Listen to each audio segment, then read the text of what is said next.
야, 기우제 좀 해봐, 기우제. 아이, 세차해봐, 빨리, 누가. 아이, 저 그럼 모나코 가서 세차를 하세요. 그럼 되겠네. 기우제. 나는 지난주에 나는 월요일에 했어. 세차해야 되나? 일단 실내 세차는 했는데, 오늘. 그건 안 돼. 예, 하여튼 드디어 날씨가 기어이 벌써부터 문을 열어야 하는 사태까지 오고야 말았습니다. 벌써 날씨가 벌써 이러면 곤란한데 진짜. 어제 아까 그 잠깐 좀 집이 덥길래 그 집 앞에 잠깐 나가서 벤치에 앉아서 뭐 아이패드로 팟캐스트 편집을 하는데, 이거는 다음 회차에 좀 이걸 좀 더 경험을 쌓아보고 얘기를 하는 걸로 하고 그랬는데, 그 사이에 모기를 3방을 물렸어요. 벌써 5월이거든요? 뭐 이제 5월 끝나가긴 하지만 뭐 하여튼 5월입니다 아직. 근데 벌써부터 이렇게. 그냥 요즘 보기는 사철이라서. 예, 아유, 참. 응. 도리어 여름엔 없잖아요? 너무 더웠어.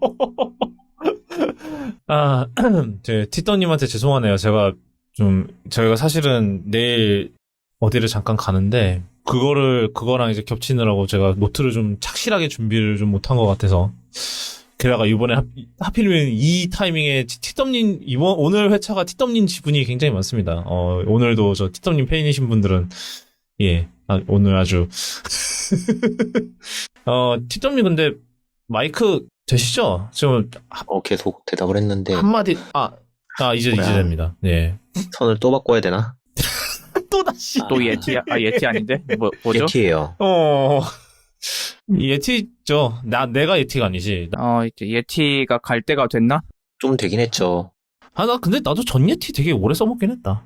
그럼 제가 한번 제 거 택배로 보내드릴 테니까 제 거 한번 써보실래요? 나중에. 일단은 죽으면은 그때 가서. 죽으려고 했으나 네. 허자 아니하였다. 그쵸. 예. 뭐 하여튼 네, 날씨가 진짜 벌써부터 이러네. 이번 여름은 되게 두렵습니다. 또 여기 이 방에 짱 박혀서 녹음을 해야 되는데, 이거 녹음을 할 수 있나? 할 수 있는 상태인가? 약간 그런 고민이 좀 심하게 드는 상황이네요. 이번에 티덤님 지분이 상당히 많은 관계로 바로 시작하죠. 첫 번째는 저 고깃집을 팔로업을 좀 해볼까 하는데, 티더님 이거 사인한다는 거 내가 깜빡했네.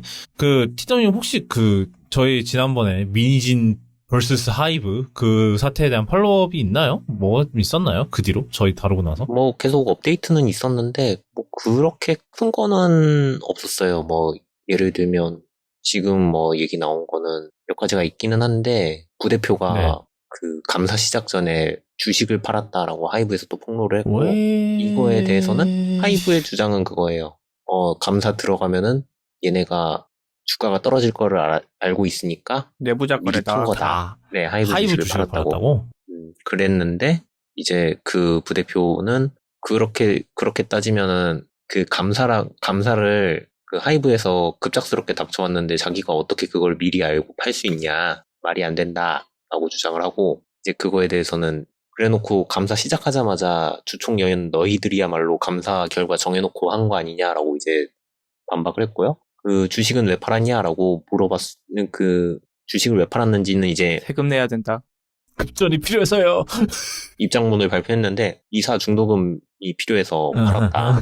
급전이 필요한, 이유는 간단하죠. 보통 급전이 필요해서 팔았다. 그 다음에 또 하이브에서 이니진 대표가 사실 네이버랑 두나무랑 접촉을 했다라고 이제 또 얘기를 했는데. 두나무는 또 어디예요? 업비트. 비트코인? 그죠, 비트코인 거래소. 왜? 아니, 그쪽에서도 연애 사업 진출하고 싶으시답니까?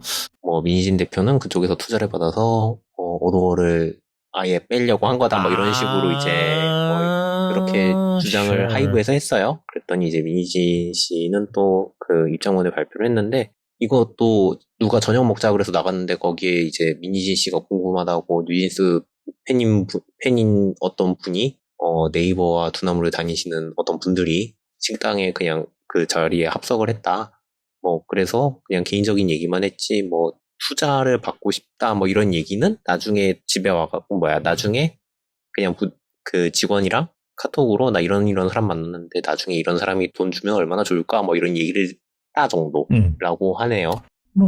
그냥 진흙탕이네. 네, 그쵸.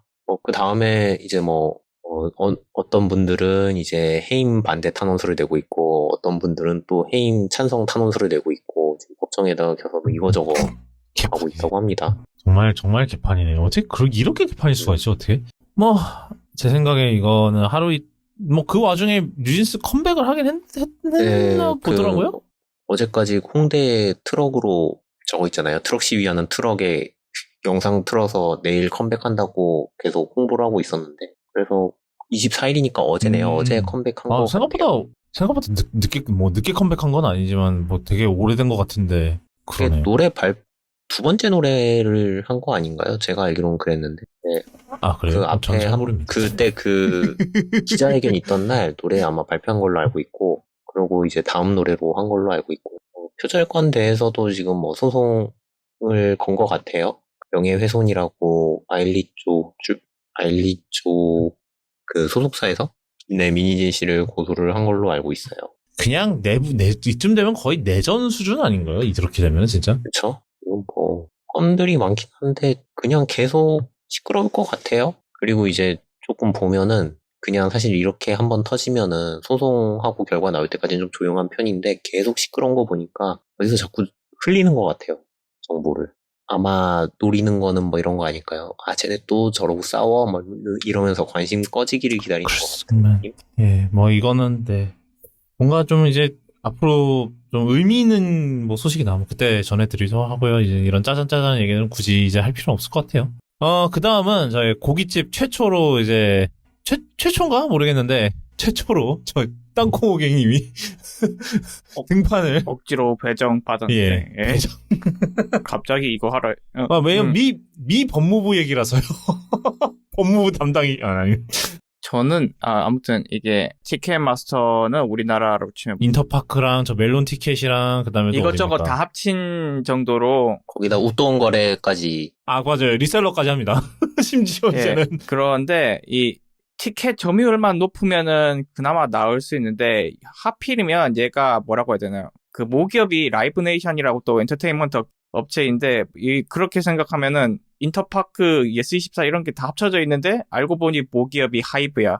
그래가지고 독과점 문제가 되고 있다. 그래서 티켓 값이 계속 오르고 있는데 얘들이 주범이라고 저 법무부에서 이제 고소를 할 예정이고 고소를 했고 이제 소장을 제기를 했는데 이 기사를 보니까 일단 처음부터 의문이 도대체 이 인수를 왜 허용을 했는가부터 시작되는데 트럼프 시절이니까 아닌가? 오바마 때입니다. 오바마 때요. 아마 하긴 메타가 인스타그램 인수한 것도 오바마 때긴 하지. 얘가 오바마랑 트럼프 시절에 굉장히 이런 거에 굉장히 후했었던 시절이에요. 이런 대기업이 다른 애들 먹는 거에 대해서 굉장히 후했던 시절입니다. 그때가. 당시 눈으로 봤어도 이 두 개가 합쳐지면 뭔가 안 좋은 효과가 있을 거라는 거 충분히 유추가 가능했을 것 같은데 아무튼 허용이 되는 바람에 이 사단이 난 것 같고 그래서 당연한 얘기도 라이브 네이션은 우리 그딴 거 한 적 없다. 우리는 이 티켓 값이 오르는 것은 우리가 독점을 해서가 아니라 다양한 요건이 있는데 그런 것들은 전혀 안 보고 이렇게 소장을 제기했다고 주장을 하고 있고 내용을 보면 여기저기 있어요. 경쟁자 못 들어오게 했고, 경쟁자들을 포섭을 해서 파트너로 만들었고, 그 중에 하나가 오크뷰 그룹이라는 데가 있고, 거기 이런 얘기도 있고, 그런데 제일 재밌는 부분은 아마 최근에 맨날 심심하면 티켓마스터가 주요 공연 때마다 터져가지고 몇몇 팬들을 좀 심기를 건드렸어요. 대표적으로 테일러 스위프트 팬들의 심기를 건드려가지고. 그게 약간 발단이 된 게 아닌가. 맞아요.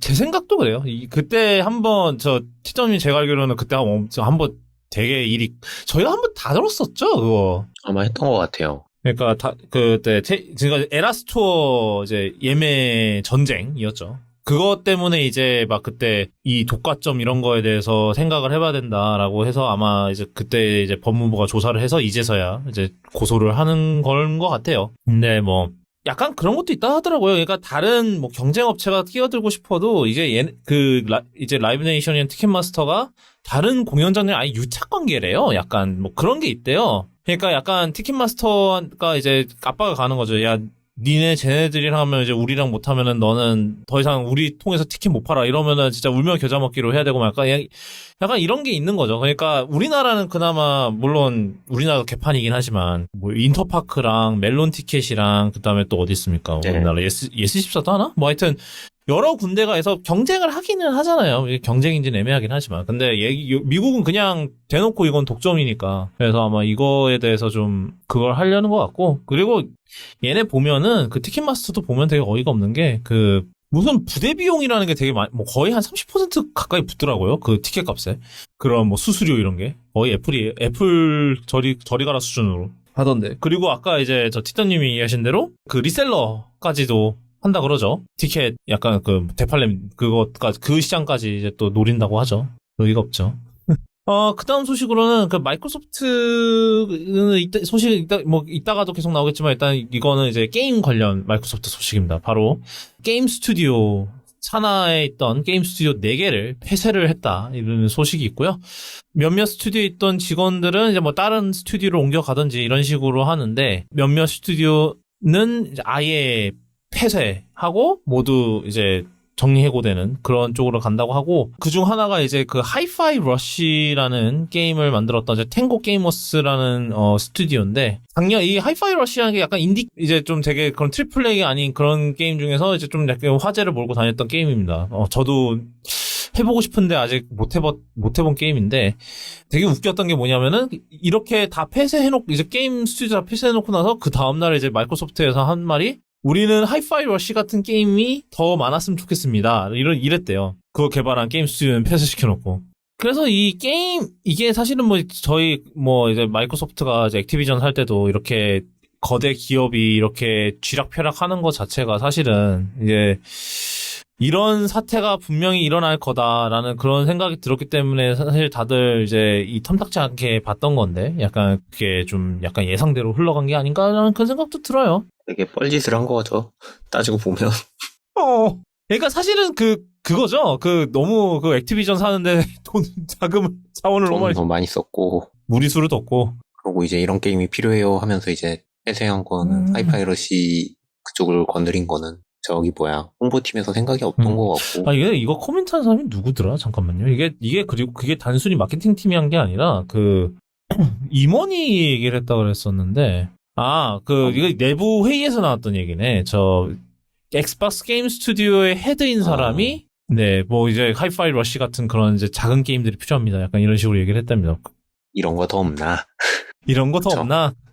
너희도 이제 액티비전 보고 너희도 이런 거 만들어봐. 근데 이게 요즘 자주 있는 것 같아요. 이런 작은 게임 스튜디오도 문 닫고 이러는 게 생각보다 요즘. 그래서 그런 면에서도 좀 안타까운 것 같고. 예. 액티비전이 더 이제 매출이나 이런 거 들어오는 거에서 더 우선순위인 거는 이해하겠으나 그러려면 그런 소리는 하지를 말든가. 뻘짓 같은 소리를 하지를 말든가. 약간 모르겠네요. 그 다음은 AI 소식이 너무 많은데 이번에 약간 티점님 스페셜입니다. 그래서 중간중간에 제가 좀 몇 개는 하나, 2개 정도는 제가 할 것 같은데 일단은 왜냐면 이게 AI 소식이 너무 많았던 이유가 하필이면 지난주에 요즘 AI 그거를 이끈다는 두 회사가 동시에 발표를 해버렸어요.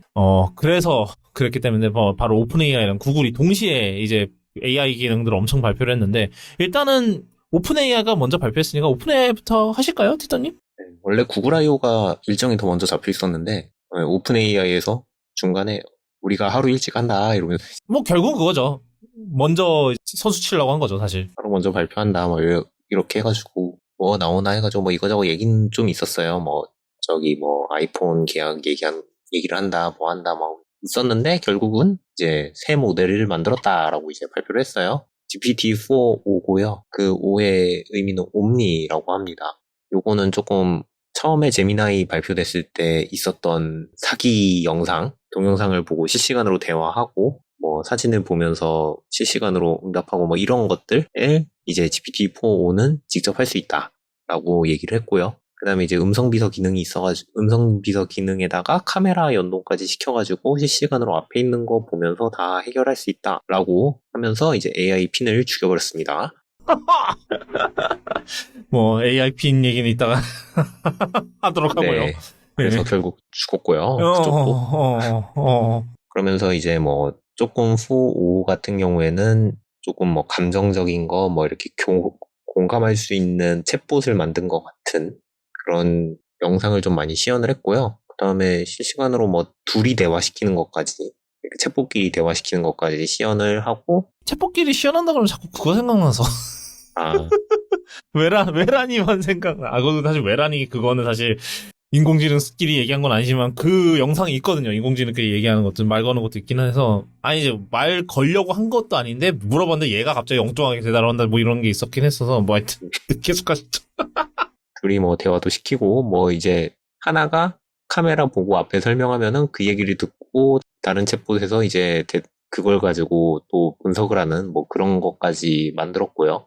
여러 가지 시연을 했고 이것도 나중에 공개를 할 것이다 라고 해가지고 오픈은 다 됐어요. 후오가 오픈은 됐는데 이제 기능 몇 개가 막혀 있는 상황이고요. 이제 실시간 카메라 연동이나 뭐 새로운 음성 모드 같은 건 아직 뭐 선택적인 유저들 상대로만 열려 있다고 하고요. 그리고 그 맥용으로 챗GPT 앱을 만들었습니다. 그래가지고 챗GPT 웹 화면이랑 거의 똑같고요.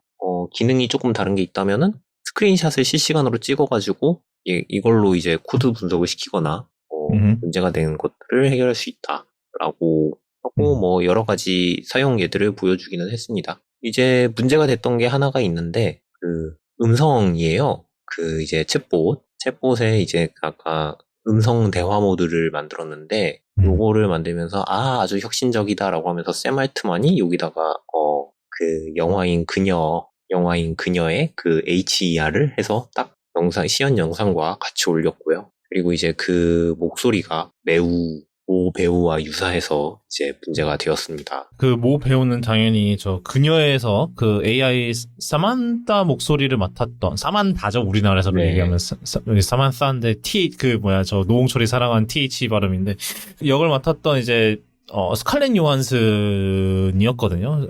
이 영화에서도 재밌는 뒷이야기 있더라고요. 이제 원래 이 목소리를 딴 배우가 하려고 했었대요. 그래서 근데 그 배우 이름이 뭔가 했더니 사만타 몰튼이라는 배우가 원래는 이제 촬영할 때 실제로 이제 호아킨 피닉스가 말을 하면 옆에서 따라가면서 이제 그 대사를 쳐주고 뭐 이런 식으로 해서 촬영도 다 했는데 이제 나중에 이제 스칼렛 요한슨으로 바뀌었대요. 목소리가. 그런데 그 배우의 이름은 남아서 그래서 AI 이름은 그대로 사만사가 됐다 뭐 이런 얘기가 있더라고요. 뭐 하여튼 그런 상황인데 이제 그 스칼렛 요한 저도 이제 그거를 처음 들었을 때 이거 너무 스칼렛 요한슨 유사한데 목소리가 이랬는데 Hello, I'm here. Oh. Hi. Hi. How you doing? I'm well. How's everything with you? Pretty good, actually. It's really nice to meet you. Yeah, it's nice to meet you too. Going. Hey there. It's going great. How about you? I see you're rocking an OpenAI hoodie. Nice choice. What's up with that ceiling about? Are you in a cool industry-style office or something? 저희도 그렇게 생각했고 이제 스칼렛 요한슨 본인도 그렇게 생각을 했나 봐요. 무슨 일인고 하니 이게 알고 보니까 이제 작년에 이제 GPT-4를 개발하고 있을 때 이제 샘 알트만이 스칼렛 요한슨한테 이제 이메일을 보냈답니다. 저희 목소리 시스템 목소리가 되어 주실래요? 그러니까 정식으로 이제 라이센스를 하고 싶다. 이렇게 접근을 한 거예요. 근데 이제 스칼렛 요한슨이 고민을 하다가 안 될 것 같다라고 거절을 했대요. 뭐 그때는 뭐 개인상의 이유라고 둘러댔대는데 근데 그럼에도 불구하고 거의 스칼렛 요한슨과 비슷한 목소리가 나왔다는 거죠. 이게 웃긴 건 또 뭐였냐면은 이제 이 발표를 하기 이틀 전까지 막 계속 이제 스칼렛 요한슨의 매니저한테 계속 연락을 해서 다시 한 번만 더 생각해 보시지 않으실래요라는 메일을 보내면서 계속 그랬대나 봐요. 그러니까 이미 약간 그런 킹이적 가심이 드는 거죠. 막판에라도 어떻게든 계약을 해서 짜잔 스칼렛 요한슨의 목소리를 그대로 입혔습니다 이러면서 이렇게 발표를 하고 싶었는데 스칼렛 요한슨이 답변을 안 해서 그냥 그 얘기는 싹 빼고 이제 발표를 한 다음에 이제 알트만이 거기다가 그녀 이렇게 트위터에다가 뭐 X죠 이제 정말로 이제 X죠. 그 트위터닷컴도 이제 다 없앴으니까 뭐 하여튼 X에다가 그렇게 올린 거예요. 그래서 스칼렛 요한슨이 이거를 이 사태를 보고 굉장히 이제 화가 나서 변호사를 써서 이제 그 오픈 AI한테 이제 약간 내용 증명 같은 거를 보냈죠. 어쩌다 이 꼬라지가 났는지를 설명을 해라. 그랬더니 이제 오픈 AI에서 깨갱을 해서 이 목소리를 지우겠다. 이제 없애겠다라고 하면서 이제 했던 얘기가 이제 스칼렛 요한슨한테 연락하기 전부터 이제 성우를 써서 목소리를 만들었다. 그러니까 이게 좀 이상하긴 해요. 그러니까 스칼렛 요한슨한테 공식적으로 허락을 받기도 전에 이미 스칼렛 요한슨이랑 비슷한 목소리를 가진 성우를 기용을 해서 비슷한 말투와 목소리를 가진 AI를 만들고 있었다라고 이해하면 될까요, 티점님? 어떻게 이게? 그쵸? 사실 따지고 보면은 그게 맞는 것 같아요. 본인들은 뭐 이제 캐스팅 매니저도 있었고 뭐도 있었고 어떤 과정을 거쳤으며 뭐 이렇게 구구절절 적어놨는데 결국은 그 오디션 과정에서 분명히 아마 디렉션이 있었을 거고요. 어떤 비슷한 목소리를 구해라라던가 뭐 그런 것들이 있었을 거고 그리고 최대한 비슷한 목소리를 선택을 했을 가능성이 커요. 이제 그 결정권자들이 있었을 거니까. 물론 그 뭐 목소리가 되게 많은데 그 뭐 많은 목소리 중에 하나쯤은 뭐 우연의 일치라고 핑계를 대고 넣었을 생각이겠죠. 그럴 거면은 저 샘 알트만이 그 트윗을 날리게 내버려 뒀으면 안 되죠, 사실. 그렇잖아. 그쪽도 이렇게 함부로 막을 수 없는 거죠. 그러니까 약간 얘도 이렇게 말하면 뭐 돌맞을까 모르겠는데 약간 샘 알트만도 약간 좀 일론 머스크 끼가 좀 보여요, 은근히. 원래 같이 놀았잖아요. 그리고 한번 내쫓아진 적도 있었잖아요, 실제로. 예, 그랬죠. 그 상황에서 그 난리가 난 상황에서 누군가가 더 반기를 들 수가 없는 상황인 거고, 거기서 이제. 그리고 실제로 지금 많이들 관뒀잖아요, 그 사이에. 이 GPT-4를 발표한 뒤에 이제 얼라이먼트 팀이니 뭐, 저기 슈츠 캐번이 다들 이제 시작했는데, 뭔가 지금 크게 마찰이 있었을 거예요. 그 마찰이 약간 겉으로 드러난 게 이제 작년 11월에 그 사건이고. 네. 그게 있었을 거고, 지금 나가면서도 뭐 말도 안 되는 조건에 사인을 하라고 시키는 둥, 뭐 이런 얘기들이 새어나오고 있는 거 보면, 예, 그분도 멀쩡한 분은 아니다. 지금 퇴사자들한테 너희가 나갈 거면은, 앞으로 오픈 AI에 대한 나쁜 얘기는 하지 않을 것이라고 서약을 하고 나가라, 라던가 그런 것들을 요구를 했다고 하고요. 원래 쎄하기는 했는데, 점점 더 심했다. 아마 스칼렛 요한슨이 허락을 했으면은, 목소리 모델 이름을 스칼렛으로 했을 거예요. 아니면 사만사로 하든지. 사만사로 했으면 또 거기도 저작권은, 네, 저작권이 있을 수 있으니 일반 명사 핑계 댈 수도 있었겠지만, 스칼렛이라고 하지 않았을까 싶기는 해요. 그리고 제가 저번에 이제 그 얘기 나왔을 때 잠깐 뭐 아마추어 성우 고용했다 뭐 그렇게 얘기할 거라고 했었던 거는 비슷한 건이 있었어요, 실제로. 예전에 GTA 때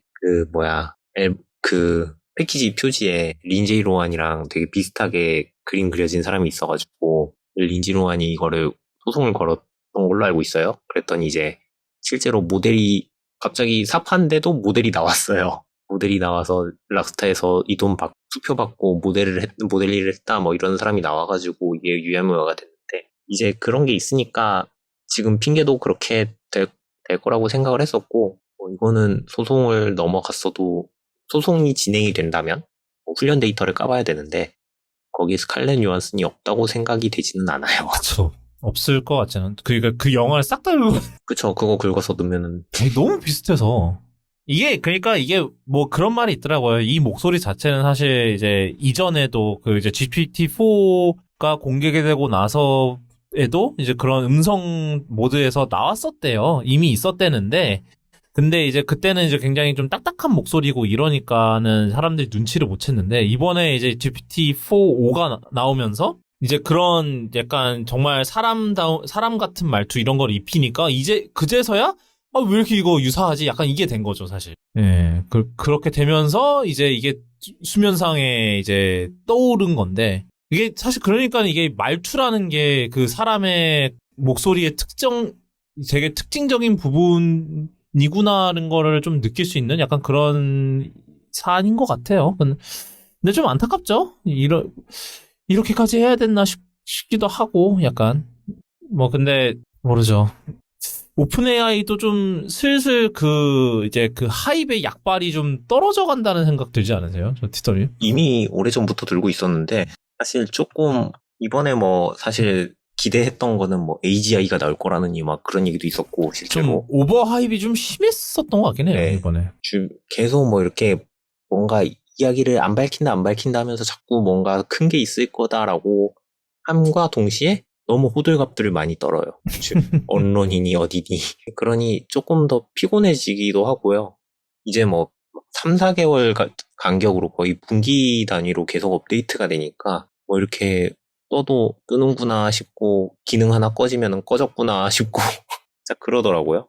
실제로 뭐 GPT 플러그인이라고 발표했던 것도 지금 다 없어졌잖아요. 그럼 알파니 뭐 저기니 막 되게 큰 기능처럼 막 해가지고 여러분은 이 플러그인을 만듦으로써 돈을 벌 수 있습니다 이랬는데 1년 있다가 응 안 해 이러고 이제 내리고 그리고 이제 개인용 GPT스를 만들어가지고 해라 막 해놓고서도 분명히 또 다른 걸로 내릴 거예요. 이거 다 합쳐서 그냥 GPT-5에서 하나로 다 끝낼 수 있어요 뭐 이런 식으로 할 것 같아요. 제가 볼 때는. 그래서 이거를 뭐 굳이 이게 크게 달라지나? 라는 생각은 들어요.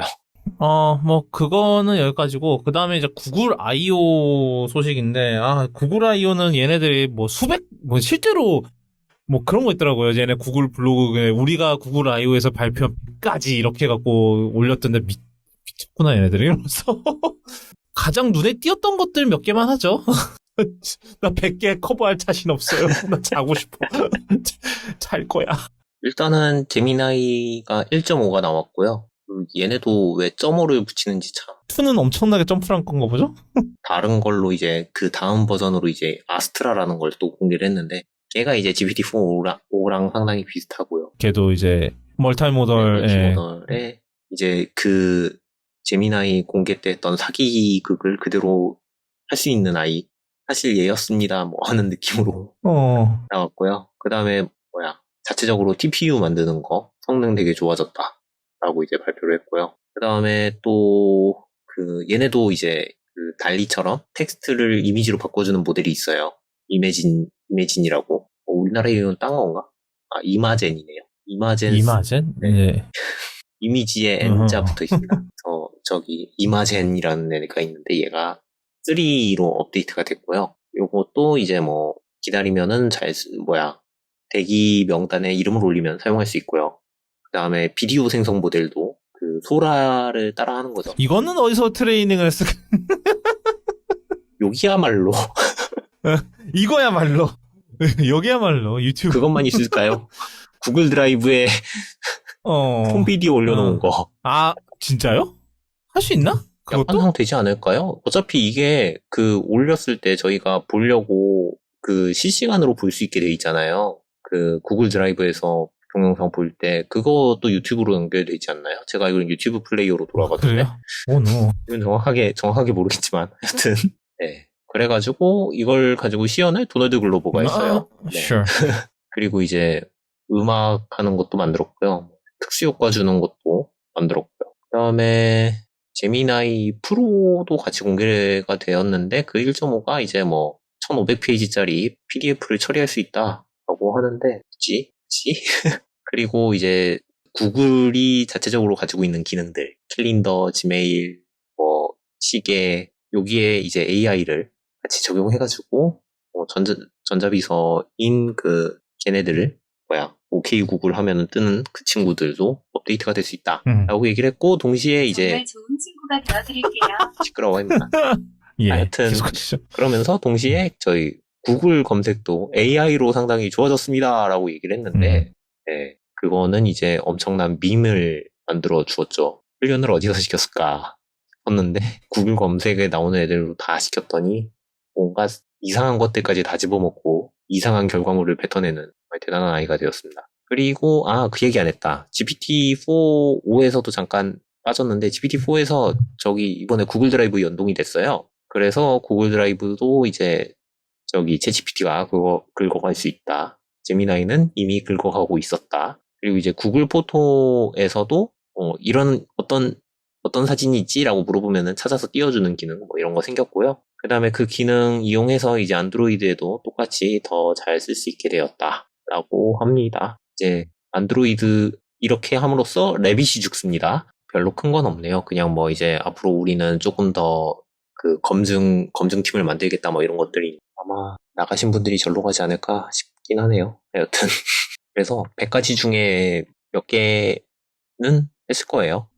예. 뭐, AI 검색? 그거는 저는 사실 꽤 오래전부터 본 것 같긴 하거든요. 아마 제가 무슨 마루타 중 한 명으로 당첨이 됐던지 뭐 이런 아니요, 거. 원래 계속 나오고 있었는데, 네. 이번에 이제 전체적으로 다, 모든 검색어에 다 대응되지는 않았었어요. 그러다가 이제 네. 전체적으로 다 하겠다라고 해서 이제 이 문제가 된 거죠. 뭐였죠? 스크린샷 보내주셨던 게, 뭐, 어디 대학 연구 결과에 따르면. 돌이요? 네. 하루에 돌을 하나씩 먹으면. 아주 락해질 수 있다. 네. 네, 뭐, 그것도 있었고, 그 다음에 나 우울해 이러니까는, 우울증을 해결하는 방법 중 하나는 금문교 가서 뛰어내리시는 거라고. 그것도 있어요. 보니까 다 그렇게 돼 있더라고요. 거기 이제 다 출처를 매겨주는데, 출처가 뭐 다 레딧이니, 가짜 자기네들끼리 농담하고 끼끌대는 게시판 글들을 다 출처로 삼았더라고요. 데이터 선택에 있어서 좀 신중하지 못하지 않았나. 네, 그냥 다 긁어다가 다 달아서. 그래서 이번에 이제 대응하겠다 이러면서 아예 근데 이게 대응한다는 방식이 일일이 그거를 정리하는 약간 네, 그런 아무래도 모양이더라고요. 이제 데이터 정리를 사람이 해야 되는 상황이겠죠? 그러면 이제 또 어디, 좀 저임금 국가에 있는 또 시작이네. 용역을 이제 부려서 이제 싼 값에 데이터를 훈련시키고 네, 그럴 겁니다. 실제로 챗GPT 때도 이용하던 방법이고요. 맨날 메타도 모더레이션 할 때 했던 방법이고요. 네. 그쵸. 네. 그 다음 소식은 아까 얘기한 휴메인 관련 소식인데 전해주시죠. 휴메인에서 이제 AI 핀이 나오고 평도 상당히 안 좋았고 그랬는데 네. 결국에는 팔려고 내놨다고 합니다. 결국 이제 매각을 하려고 이제 매각처를 찾고 있고요. 아직 정확하게 어디서 산다라고 얘기는 없는 것 같아서 일단은 두고 봐야 되기야 하겠지만 아마 예약받은 물건들 다 내놓고 닫지 않을까 싶어요. 다른 크게 있나? 일단은 크게 성공하지 못했고 이제 기대했던 만큼 좋은 결과물이 나오지도 않았고 그리고 결과물이 나왔는데 더 좋은 것들이 더 많이 나와버려가지고 특히 GPT-4O라던가 아까 말씀드렸던 제미나이 플래시인가 아스트라인가 그 두 친구도 하면서 나올 거고요. 일단은 이걸로 물건을 만들기가 되게 애매한 게 AI로 만들어도 우리가 발표를 한 상태에서 발매까지 반년 정도 걸립니다. 그러면 그 반년 사이에 기술이 더 좋아져 있기 때문에 그쵸. 여기에다가 조금 더 반응하기가 애매하지 않나 그런 생각이 많이 들어요. 아무리 이제 작은 회사들이 장점이 빠르게 움직일 수 있다가 장점이지만 큰 애들 자금력을 가진 애들이 갑자기 빠르게 움직이기 시작하면 얘네들은 진짜 그걸 감당을 못하죠 사실. 그게 큰 것 같아요. 그래서 이렇게 된 거는 참 안타깝긴 하나. 어떻게 보면 좀 예상된 거긴 하죠 사실. 그쵸? 네. 그 다음은 이제 레빗인데 레빗은 어떻게 될지. 레빗도 사실 그쪽도 얼마 남지 않은 것 같아요. 그쵸. 네. 레빗은 실제로 그들이 주장하던 모든 기능이 다 쓸모가 없어졌잖아요. 특히나 안드로이드에서 지금 아예 안드로이드에서 AI를 합쳐버릴 거다라고 얘기를 해버린 상황이고 이제 애플도 이제 거의 비슷하게 할 것 같으니 뭐가 나와도 이상하지 않은 상황이라 걔네도 지금 물건 다 못 만든 상황이잖아요. 네. 아직 지금 들어가면 얘네들은 언제 받을 수 있다 그러나? Order now 하면은 언제 나오니? 그래도 다음 달에 시판다라고 돼 있긴 하네요. 보다 빠르긴 하네요. 그 사이에 취소를 많이 했나? 얘네들은 그리고 그럴 수밖에 없는 게 그렇게 얘네들은 AI 핀과 다르게 그렇게 비싼 기기가 아니어서 사실. 예. 만들기는 쉽죠.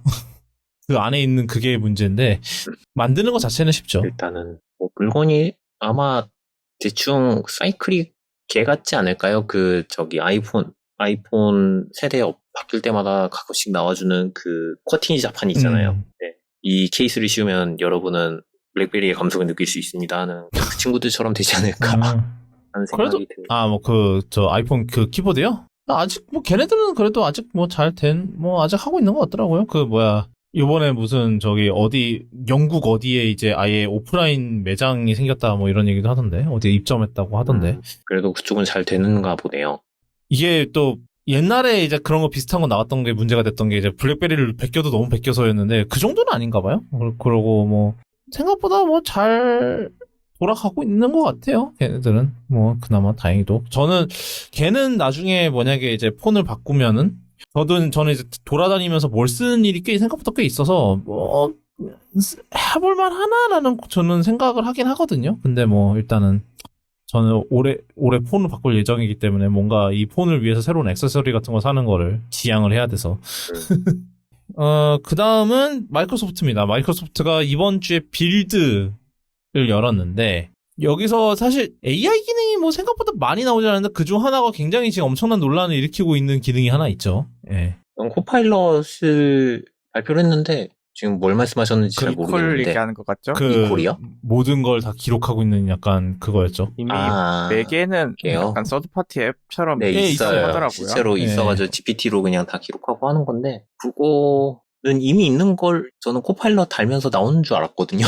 이제 뭐 파워 오토메이트니 뭐 이런 것들 다 연동시킨다고 해서 곧 나오겠구나 싶었는데 근데 이제 뭐 그런 게 뭐 회의 정리하고 이런 거는 뭐 유용하다 카더라 뭐 이런 거 있긴 해요. 근데 사실 그거보다도 사실 그 문제가 됐던 게 이제 뭐 개인 보안 이런 건데, 이제 마이크로소프트의 입장에 따르면은 뭐 모든 거는 이제 기기를 떠나지 않고 이제 내부 프로세싱을 하고 이렇게. 일단 리콜이 뭔지를 설명해야 될 것 아, 같은데. 네. 네. 뭐 설명드리면은 코파일럿 일단 여기서 발표한 거는 코파일럿 플러스 PC라고 이제 새로 MS가 제품군처럼 발표를 했고요. 그건 이제 제가 이따가 얘기를 할 거고요. 네. 거기에 이제 딸려있는 기능인데,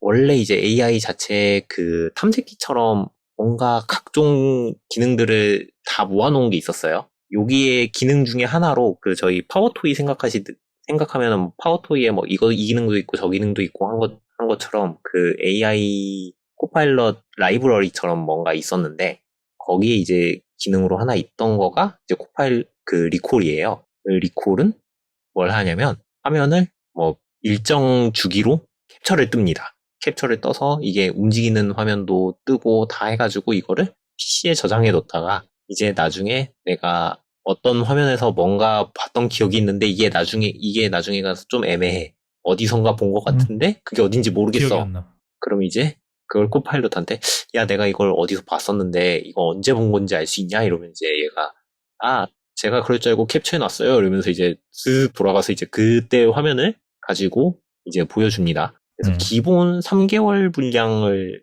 떠놓는다고 발표를 했고요. 아마 이거 조금 조절하면은 뭐 1년치도 할 수 있지 않을까? 이게 50기가였나? 30기가면은 그 정도 할 수 있다고 했던 것 같아요. 보면은 네네. 256GB SSD가 있으면 기본 할당량이 30이랬나?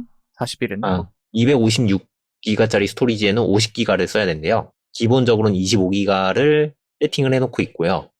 거기에 이제 3개월분의 스냅샷이 저장이 된대요. 찾아보니까 그러네요. 그래서 이제 MS는, 그러니까 마이크로소프트는 그래도 자기네들은 조심을 한다고 기록할 애플리케이션을 따로 선택할 수 있게 해놨다고 하고요. 그리고 뭐 넷플릭스를 봐가지고 DRM이 걸려있다던가 아니면은 뭐 사생활 보호 모드를 켜서 웹 검색을 한다던가 그러면은 스냅샷을 찍지 않는다라고 했는데, 여기서 문제가 되는 거는 그 비밀번호나 계좌번호나 뭐 이런 중요한 정보들은 사실 얘가 이걸 뭔지 모르기 때문에 그냥 다 저장을 할 수 있다라는 얘기가 나왔고요. 그래서 이제 이거 혹여라도 뭐 PC에 오프라인으로 저장이 된다고는 하지만 털리면은 털 수 있는 거 아니냐라는 얘기도 나오고, 결국에는 이거를 사용할 거면은 서버를 거쳐야 되잖아요. 처리를 할 거면. 로컬로 할 거고, 그러니까 MPU 달린 애들만 이 기능이 될 거예요.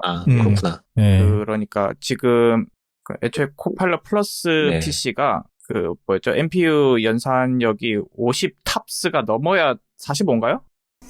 45일 거예요. 왜냐면 걔네들 48이거든. 네, 그러니까 42거를 넘어야 되는 거고 그걸 달고 나온 애들만 요 기능이 될 거예요. 로컬로 처리될 겁니다. 그리고 로그인 할 때 그 개인 프로필이 있잖아요. 그 개인 프로필에만 적용이 된다고 하고요. 다른 사용자는 볼 수 없다라고 하는데 그 비밀번호는 사실 안 걸고 다니는 분들도 좀 계셔서 비밀번호를 막 1, 2, 3, 4 이렇게 하기도 하고 진짜. 그러니까 그게 주장이잖아요. 마이크로소프트는 이거 로컬에서 처리하는 거니까 우리는 못 본다 이러지만은 만약에 공용이고 이런 남이 쉽게 접근할 수 있는 그거면은 PC면은 그 남은 물론 이제 네. 진짜 대놓고 공용 PC면은 꺼야겠죠. 그리고 아마 기업용 PC는 MDM 같은 거 할 때 당연히 꺼버릴 것 같고 문제는 이제 가정 같은 데서 분명 대부분 계정 따로 쓰는 게 맞는데 안 한단 말이죠. 잘 안 하죠. 잘 안 하죠. 그렇죠. 그래서 사실 그러니까 아까 이제 티정님 얘기하셨나요? 땅콩님 얘기하셨나요? 그 앱이 맥 같은 경우는 그 앱이 있어요. 이름이 뭐였더라? 무슨 리와인드 제가 얘기했는데 안 써봤는데 있다고는 합니다.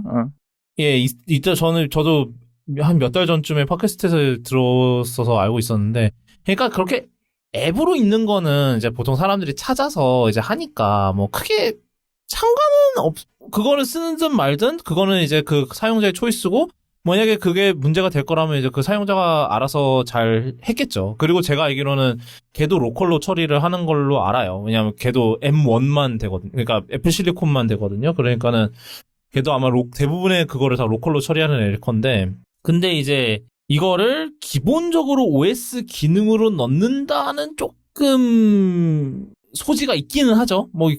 그러니까 그거를 얘기하신 것처럼 진짜 MDM 차원에서 꺼버릴 수도 있고, 이제 사용자가 이제 약간 자기 자제라 그래야 돼요? 뭐라 그래야 돼?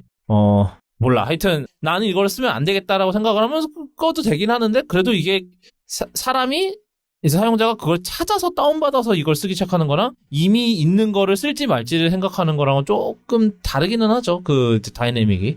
좀 그래서 좀 이제 얘기가 나오는 게 아닌가 싶기는 해요. 근데 두 분은 이런 거 있으면 좀 쓸 것 같으세요? 어떨 것 같으세요? 그 리와인드를 깔아서 써봤거든요. 별로 도움이 안 되더라고요. 그래요? 왜요? 아니 그 기억이 안 나고 이런 거는 글쎄 그렇다 치는데 그 외에는 딱히 도움이 되는 게 없었어요. 여기다가 물어보기도 애매하고 딱히 중요한 게 없어서 그런 건지 모르겠는데 누군가에게는 도움이 될 것 같은데 딱히 그렇게까지 제 컴퓨터 쓰는 패턴에서 도움이 될지가 굉장히 의문스러워요. 웬만한 건 요즘 다 클라우드 심지어 문서 같은 것도 다 원노트가 아니죠. 원드라이브에 동기화되니까 중간에 꺼지더라도 다 있고. 약간 근데 사용 케이스가 그쪽은 아닌 것 같긴 하던데, 하여튼, 예. 이 사용 케이스를 생각을 해보자면, 만약에 막 브라우징을 하다가 껐는데 까먹었어.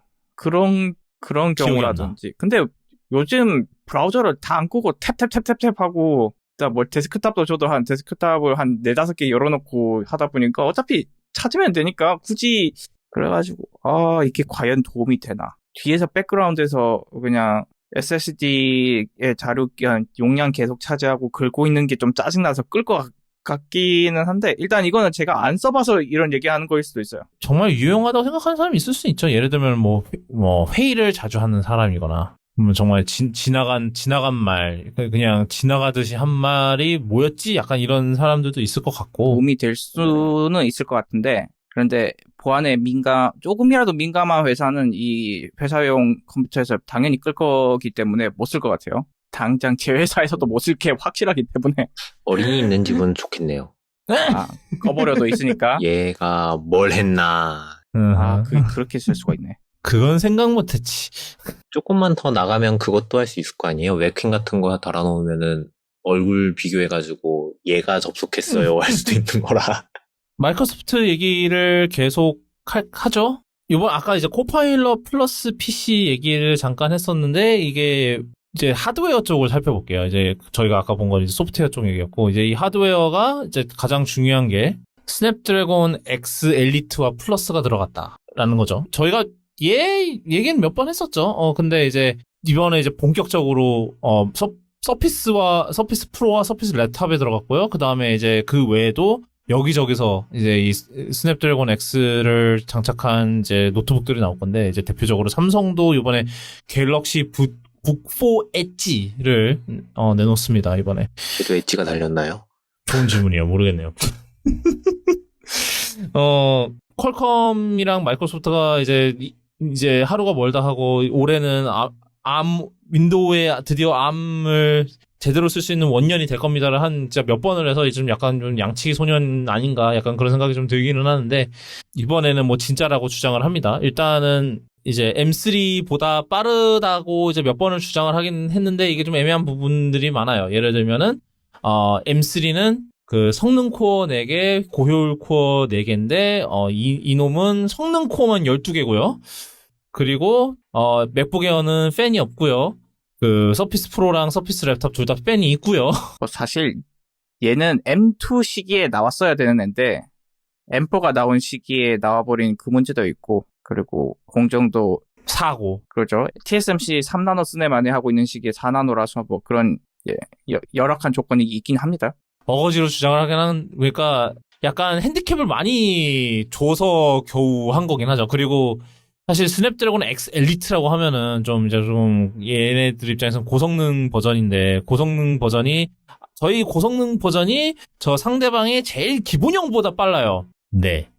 그거는 뭐 그렇긴 한데, 그래도 드디어 마이크로소프트, 이제 퀄컴이 그래도 좀 쓸만한 거를 내놨다는 거에 좀 의의를 두긴 둬야겠죠, 나름.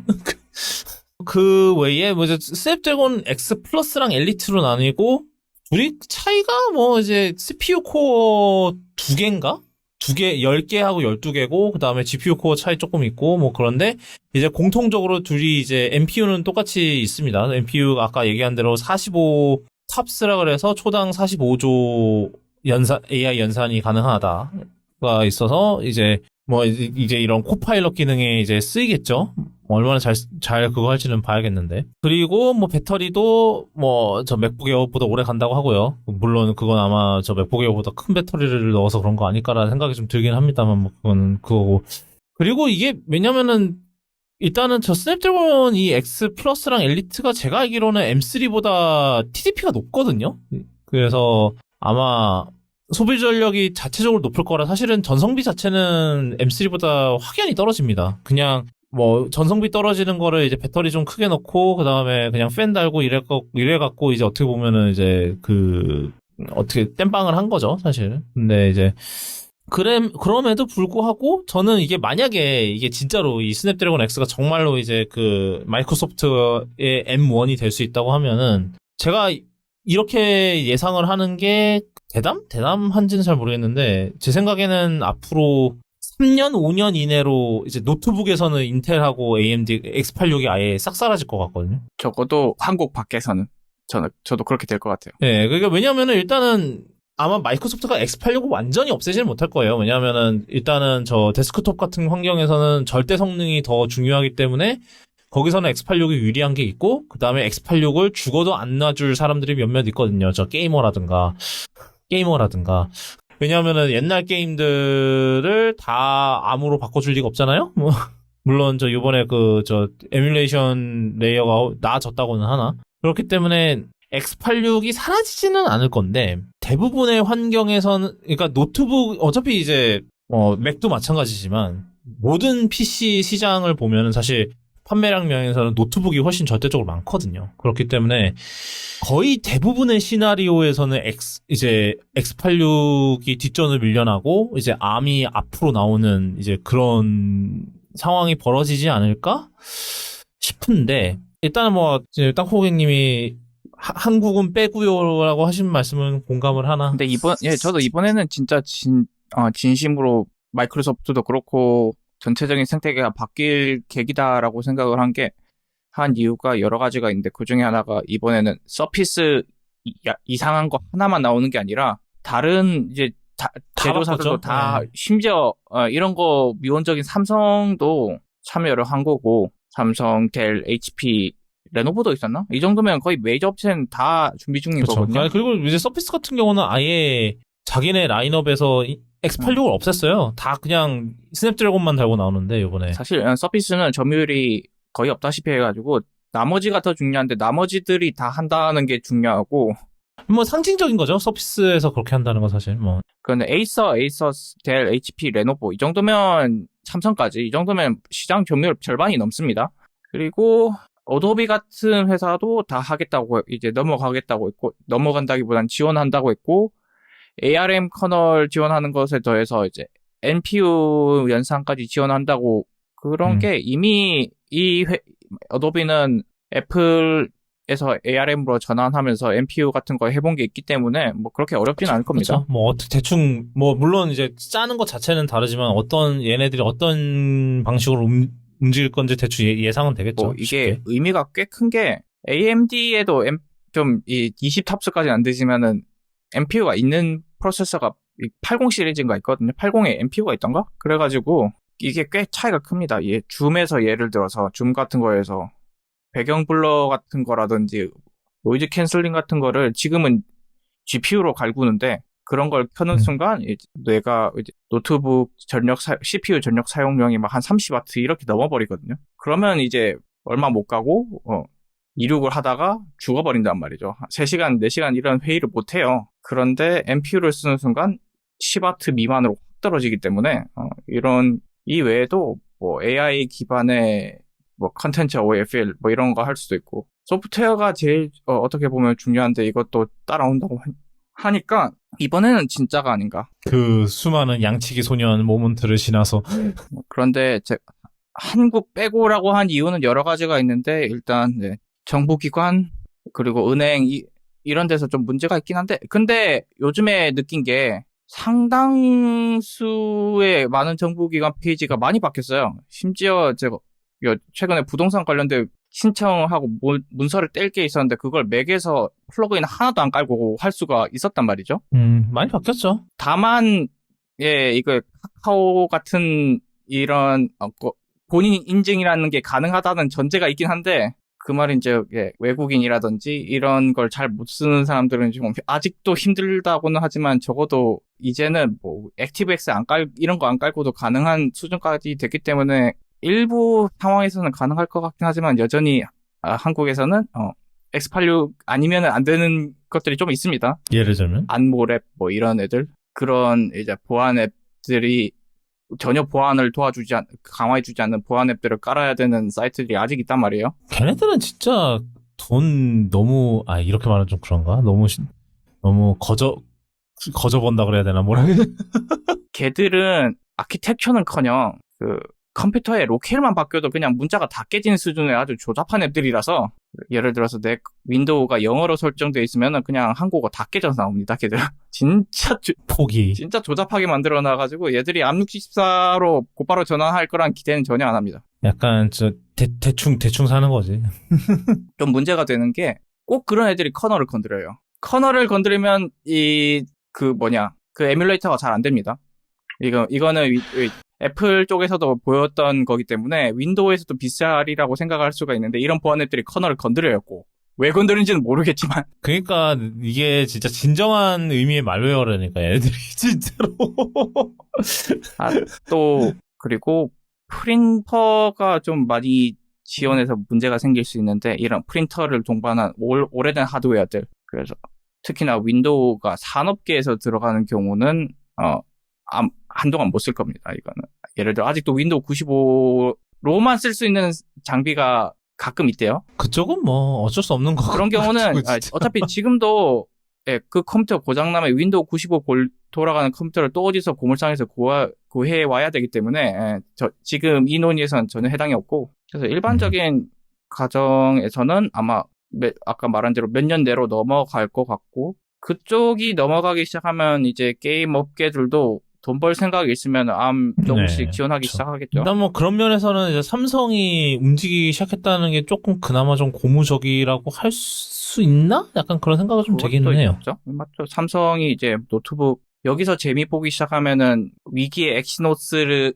부서를 좀 더 갈고서 우리도 만들자 할 수도 있는 거고요. 쉽진 않겠지만 하자고 할 수도 있고 그리고 듣기로는 엔비디아도 이미 만들고 있다는 루머가 있어요. 그래서 퀄컴만 하진 않을 거예요.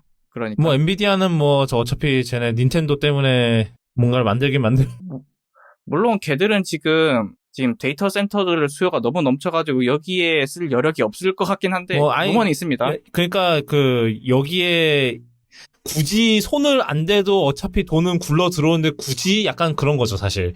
좀 그런 건 있죠. 하여튼 그래서 저는 이게 되게 왜냐면 이게 사실은 되게 중요한 순간이라고 생각한 이유가 사실 생각을 해보면 마이크로소프트 이제 윈도우가 뭐 이제 윈도우 이전 뭐 이제 저 IBM PC 막 이거 IBM 최초의 IBM PC도 X86 프로세서였거든요. 그러니까는 그 말인즉슨 뭐냐면 얘네 입장에선 진짜 최초로 새로운 플랫폼을 쓰는 거죠.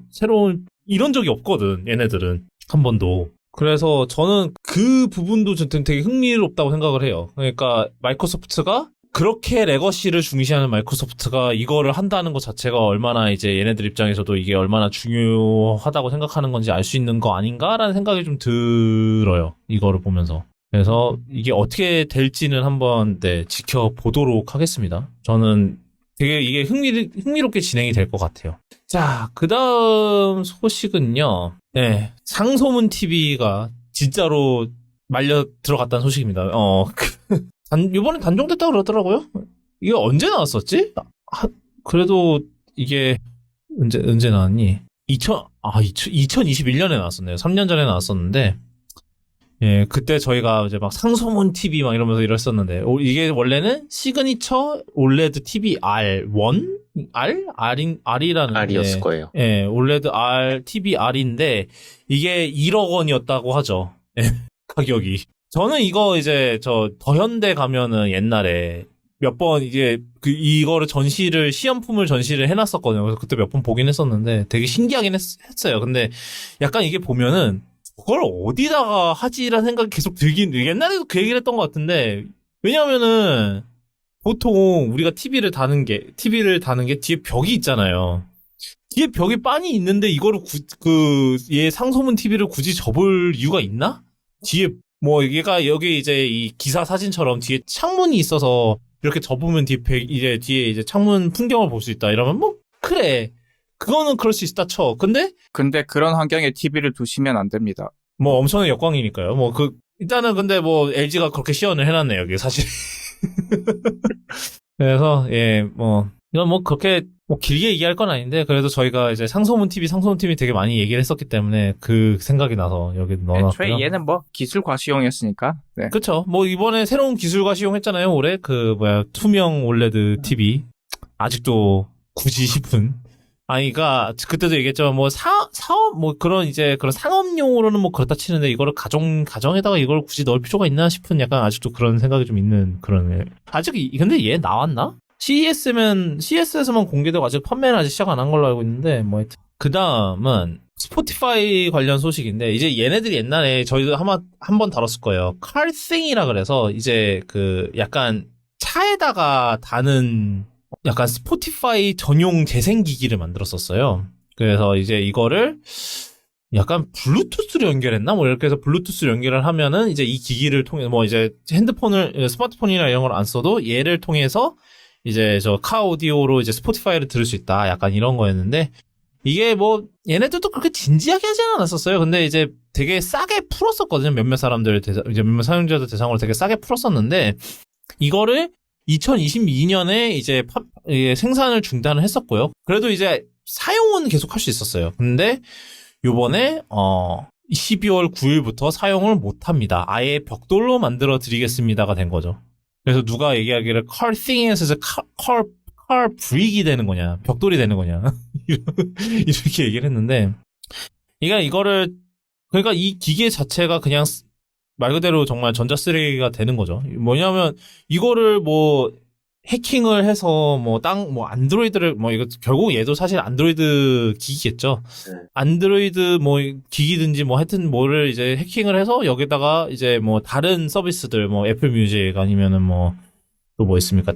하다못해 타이달 아마존 뮤직 이런 거라도 설치해서 사용할 수 있게 해주면은 계속 이 기기를 계속해서 사용할 수 있는 방안이 있었을 텐데, 굳이 이거를 또 이렇게 아예 벽돌로 만들어야 하나? 약간 그런 생각이 좀 들긴 하거든요. 요거를 그냥 갑자기 모르겠어요. 아마 뭔가 기능을 개발하려고 할 때마다 이 돈도 안 되는 이 카딩을 계속 생각을 해야 되니까 그냥 끊어버리려는 것 같은데. 아, 뭐, 그러니까 뭐, 백엔드에서 뭐 이런 거 할 때마다. 그렇죠. 이 뭔가를 새로 만들 때마다 얘가 걸려서 뭐를 못 한다든지 아니면은 고려할 수가 너무 많아져가지고 개발자들이나 아니면 UI 디자이너들이 짜증을 낸다. 뭐 이런 것도 비용이단 말이죠. 그렇죠. 뭐, 그렇죠. 예. 그것 때문에 잘라내는 것 같아요. 그러니까 왜 그러는지는 알겠는데 그러면 이제 $90 낸 고객들은 어쩌라는 게 문제죠. 이렇게 일방적으로 끊어버릴 거면은 이제 와서 뭐 전체 환불을 달라고 하는 건 좀 그렇고 적어도 한 몇십 달러를 준다든지 그 현금을 주긴 싫을 테니까 한 1년치 뭐 무료 구독을 준다든지 그런 보상은 있어야 되는데 그런 얘기가 하나도 없는 게 문제네요. 지금 얼마죠? 스포티파이가? 몰라요. 얼마지? 뭐 아직도 9불999는 더 이상 아닐 것 같은데. 아닌가? 아직도 9불9구인가? 미국에서 999라고 치면은 보자. 한 6개월에서 1년은 보상을 해줘야 되지 않을까 싶은데. 그러니까 10불 9구면은 뭐 하여튼, 네. 6개월 정도 보상은 줘야 돼. 6개월 구독? 1년 구독 좀 후하게 주면 1년. 자동으로 이제 무료 뭐 그걸 해드립니다. 뭐 이런 식으로 가든지. 그 정도는 해줘야 될 것 같은데 참 별로네요. 후속 조치가 너무 안 좋아.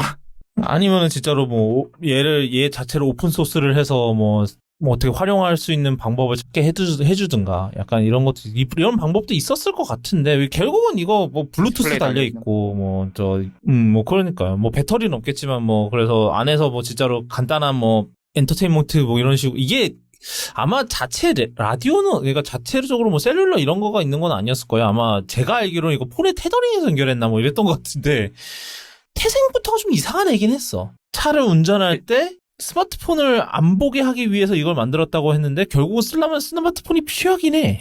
블루투스를 연결해야 되니까. 그리고 애초에 요즘 차들은 다 인포테인먼트에 스포티파이든 애플 뮤직이든 다 달려 나오기 때문에 얘는 애초에 시한부였어요. 나올 때부터. 그렇긴 하죠. 나오면 안 되는 애여서. 그러니까 뭐 얘네들도 약간 좀 재밌게 해보자 그냥 심심해서 해보자 약간 이런 식이었을 것 같기는 한데 뭐 모르겠어요. 근데 이제 끝이 이러니까 아니면은 뭐 진짜로 뭐 회수를 하고 아까 뭐 얘기한 것처럼 보상을 해주던가 뭐 이랬었어야 되는 것 같은데 뭐 우리나라는 다 멜론이잖아. 아직도 멜론이 그거죠. 아직도 독점이지 얘네들. 요즘은 스포티파이가 그래도 좀 많이 따라잡았나요? 그걸 모르겠네. 아직 멜론 아닐까요? 아직은 멜론. 뮤직. 그쵸. 예, 그 다음은 튜브 뮤직이 1위랍니다. 아, 그래요? 이제 멜론도 더 이상 역시 그 유튜브 프리미엄의 파워는 어쩔 수가 없구만. 그거는 진짜 이게 사람들이 진짜로 유튜브에서 그냥 아무 생각 없이 음악을 듣는다는 게 옛날에 저희 이제 짝꿍도 집에 있을 때 음악 틀고 싶다 그러면 그냥 유튜브 앱에서 그냥 틀거든요. 그런 거 있잖아. 무슨 플레이리스트 이런 거 있잖아요. 그런 거 틀어서 그냥 그게 편하니까. 그러니까 월간 사용자가 작년 8월에 멜론이 670만 이거 작년 8월에는 아직 유튜브가 졌을 때 상황인데 이제 유튜브 뮤직이 그거보다 높다는 얘기고 그때 그 시점에 스포티파이가 50만이 안 됐어. 지금은 500만이 넘었다네요. 유튜브 뮤직이. 멜론보다 60만 넘게 많고. 자, 그 다음으로 참 요즘 되게 옛날 거 다시 돌아온다 약간 이런 게 좀 생각보다 좀 세게 오는 것 같은 그런 느낌이 들긴 하거든요. 이제 그 와중에 이제 살다 CDP가 돌아왔는데 에스파가 이제 새 앨범이 나오는데 나왔죠?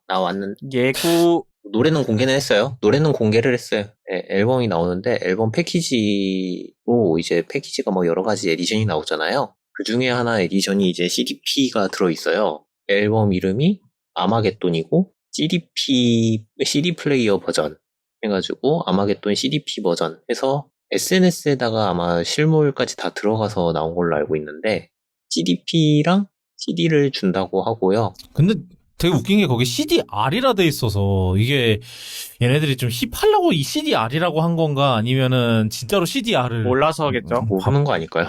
설마 진짜로 CDR 뭐지 이 새끼 막 이러면 아니 지금 욕하면 안 되는데 좀 어이가 없었습니다. 뭐 하여튼. 이번에 까봐야 알겠지만 아마 음반이 아닐까요? 뭐 오디오 CD겠죠. 제정신이면. 아니 CDR이라 그래서 뭐지 얘네들 뭐. 아니면은 이제 사무실에서 야 CD 뭐 설명서 적어야 되는데 가까이 아무 CD나 꺼내봐야겠는데 뭐 RW나 R이 있어가지고 아 이건가 보다 이러고 적었을 수도 있고요. 몰라서라고 생각합니다, 저는. 네, 저도 몰라서라고 생각해요. 그러니까 이 SM 여기도 얼마나 이제 달판지 모식인지 세대인가 보죠. 뭐 하여튼. 그래서 CDP 버전으로 이제 앨범을 냈고요. CDP 저도 지금 찾고 있습니다. 아 이게 첫 정규 앨범. 정규 앨범이에요. 그래서 안에 이제 뭐 회로 기판이 다 보이고요. 그다음에 3.5파이 단자가 달려 있고요. 안에 조명처럼 이제 불 들어오는 LCD가 있고요. LED가 아니라 LCD요? 야 얘네 OLED인가요? 본격적인데? 듣기로는 뭐 블루투스가 된다니 뭐 이랬던 것 같은데. 아 그건 맞아요. 예, 블루투스가 되고요. LED가 LED겠지. 일단 조명은 OLED를 LED가 맞겠다. 예. OLED가 달렸다는 거 같긴 했거든요. 아 그래요? 제가 이거 좀 검색 좀 해봐야겠다. 앞에 그 재생 시간이랑 배터리 양이 뜨는 LCD 창이 있대요. 그 부분은 LED겠다. 아마 그게 OLED일 수도 있고요. 얘네 맞네요. 그 원형 디스플레이가 OLED고.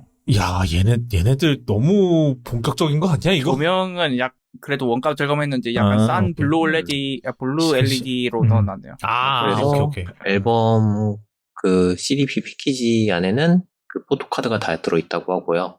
전장, 랜덤이 아니라 다 들어있다고 하고요. 그래서 앨범 가격이 145,000원. 그리고 예약 판매는 지금 매진이 됐고 7월 19일 날 나온다고 하네요. 이게 옛날 CDP에서는 볼 수 없는 두 가지의 이제 혁신이 있습니다. 첫 번째는 내장형 배터리가 들어갔고요. 우리 옛날 사람들은 아시죠? 껌전지. 몰라 요즘 애들. 그러니까 옛날 사람들이 그랬잖아 내가. 껌전지로 이제 해갖고 했었죠. 그리고 그 내장 배터리로 하고 USB-C로 한답니다. USB-C로 충전을 한다고 하고요. 일단은 뭐 내장 배터리가 있다는 것 자체가 혁신이지. 그리고 블루투스 아까 얘기한 대로 블루투스가 지원이 된다고 해요. 요즘 시대에 이제 물론 이제 3.5도 있겠지. 이게 스펙이 잘 안 나와 있어서 3.5는 있어요. 확실하게. 설명에 줄 이어폰을 꽂아서 들을 수 있다고 써 있어요. 오케이. 그게 설명에 달려 있는 게 아주 특이한 설명을 해줘야 되는 시대가 왔어요. 뭐 지금 그렇죠. 당연히 그죠? 왜냐하면 저 이어폰 단자로 다는 거는 이제 저 필 실러 말에 따르면 용기가 없는 거거든. 네. 근데 뭐 하여튼 뭐 사실 이런 거는 사실 이렇게 한 번 만들고 많은 애는 아닐 것 같아요. 내 생각에는 이거 계속 SM에서 계속 올고 먹을 것 같아. 왜냐면 이거 한 번 이거 만든다고 이거 개발을 했는데 한 번으로 끝내겠냐고. 네, 뭐 하여튼 일단 블루투스가 있으니까 뭐 굳이 이제 옛날에는 진짜 리모컨 이렇게 쫙 이게 다 빼갖고 막 거기에 이어폰 꽂아서 막 이 난리를 쳤었는데 얘는 뭐 어차피 블루투스 있으니까 그냥 가방에 넣고 들으면 되니까 뭐 그런 면에서는 좀 블루투스 있는 게 하여튼 저는 이게 약간 왜 우리 작년이었나요? 그 올해 뭐였니? 우리가 뭘로 선정했었죠? 그 재작년이었나? 그 무슨 아이마스 무슨 CD 리더 머시기 그거 있었잖아요. 뭐 해갖고 아예 이거 CD를 리핑을 이제 PC로 하는 게 뭐 컴퓨터로 하는 게 아니라 스마트폰으로 해갖고 무슨 앱으로 듣고 막 이 난리 쳤었던 거 그거 있었잖아요. 약간 그래도 그거보단 좀 더 제정신 있게 만든 거 아닌가라는 생각이 들기는 해요. 근데 이게 앨범은 이미 나왔는데 7월. 그러니까 물리적인 카피만 7월에 파는 거. 그런 건가? 요새 노래는 다 스트리밍으로 들으니까 그런 건 이미 다 있고 뭐 그런 상세 건가 봐요. 정보를 봤더니 CD 스펙이 CDR이에요. 그러니까 이게 모르는 거야. 지금 1타입이라고 돼 있는데 그러면 그러니까 타입이 뭐야? 여기도 그렇게 돼 상세 정보에 그래서 CDR 1종 이렇게 돼 있는 거예요. 몰라서 그렇게 적어놓은 거야? 그러니까 이 타입이라는 게 이거는 번역을 잘못한 거고 그냥 5종인데 10종을 그냥 타입이라고 번역을 한 거야. 이게 이게 오역이 진짜로 몰라서 하는 오역인 건지 아니면 지네들이 힙해 보이고 싶어서 이렇게 한 건지 그건 난 모르겠는데. 무선 음향기기 연결 지원, 블루투스가 된다는 얘기고 그리고 이 CDP를 꾸밀 수 있게 스티커 10종을 줘요. 원하는 걸 붙여서 예쁘게 꾸며보세요.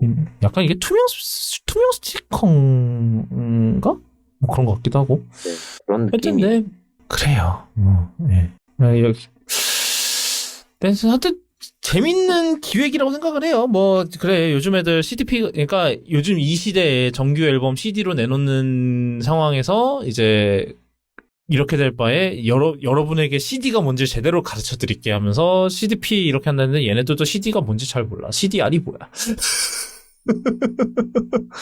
예. 쇠로 구웠을 수 있죠. 저 SM 어디 한 켠에서 네. 야씨 이러면서 어딘가에서 RW 굽고 있나? 그러면 이해할 수 있다. 알고 보니 앨범이 가네스 공업이었던 것이다. 근데 저런 CD는 굽는 게 아니라 찍는 거라서 예. 메이드 마데인 어딘지는 얘기가 없네요. 뭐 차이나겠지 뭐. 설마 코리아 아니네 메이드 인 코리아네. 와우 메이드 인 코리아라 돼 있는데 대단한데? 얘네들? 물론 엄청난데? 부품 떼와가지고 조합해서 조립을만 한국에서 뭐 그랬을 수는 있죠. 그럴 가능성이 좀 있다고 보는 게 이걸 처음부터 개발한다는 거 엔터테인먼트 업체에서 한다는 거 너무 수지 타산이 안 맞아서 일단 최소한 메이드 인 코리아라고 하려면 이제 어셈블리는 이제 메이드 인 코리아 할 거 아니에요. 그러니까 조립 그러면은 이거를 이 프로젝트를 이끈 어느 한국 업체가 있단 소리잖아. 뭐 SM한테 하청을 받아서 했든지 뭐 이런 식으로라도. 그러니까 제 생각에는 아까 얘기한 대로 아마 SM이 이거를 이 CD 플레이어는 당분간 뭐 새로운 그걸로 하든지 뭐 이렇게 새로운 뭐 데카를 입혀서 하든지 해갖고 이 금형이랑 이 설계 자체는 계속 올거 먹을 것 같아요 당분간. 안 그러면 이거 한번 이거 에스파 일회성 한답시고 이거 해서 뽕이 안 뽑히지 않나? 약간 그런 생각도 좀 들긴 하는데 하여튼 예 2024년에 여러분 CDP가 완판되는 현상을 보게 됐습니다 여러분. 그러네요. 뭐 살다 보니. 그 다음 소식은 이제 애플 관련 소식인데, 팀 쿡의 후계자 얘기가 또 이제 기사로 나왔었습니다. 이거는 이제 팀 쿡이 이제 대표 일을 하기 시작한 게 2011년에 이제 대표가 됐으니까 벌써 13년째 하고 있죠, 지금 이제.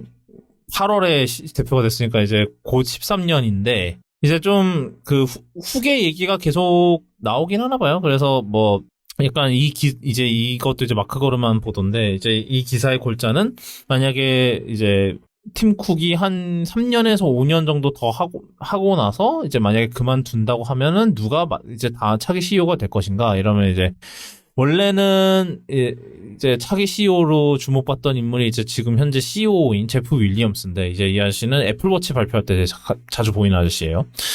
근데 이제 이 아저씨가 이제 팀 쿡이랑 나이가 비슷하대요. 뭐 2살 아래인가? 이렇다는 2살 더 어리다든가 이러는데 이제 보통 이렇게 나이가 많은 상태에서 이제 CEO직에 오르면은 아무래도 이제 이 나이 때문에 이제 좀 이제 안정적인 경영을 계속 할 수 있을지라는 이제 그 의문이 든다고 하더라고요. 그래서 어떻게 할까라는 생각이 있어서 나온 새로운 후보가 이제 존 터너스라는 이제 인물인데 이분이 SVP 하드웨어고요.